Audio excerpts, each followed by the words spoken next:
again. Now I'm on Piccadilly Circus. Right behind me you will see Eros, who is the god of love.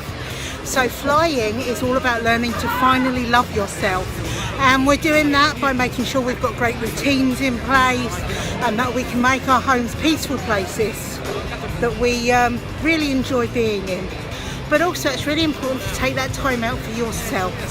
So today I want you to take a few minutes and think about, when was the last time you did something for you? Gave yourself a pedicure or a manicure or a facial, or just had a really nice bubble bath.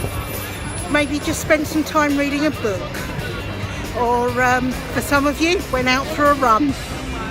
Yeah, not for me, that's not how I pamper myself, but you know, maybe I should. Just take some time thinking about those things and enjoy, and use the view of Eros behind me as your inspiration to love yourself. You have a great day.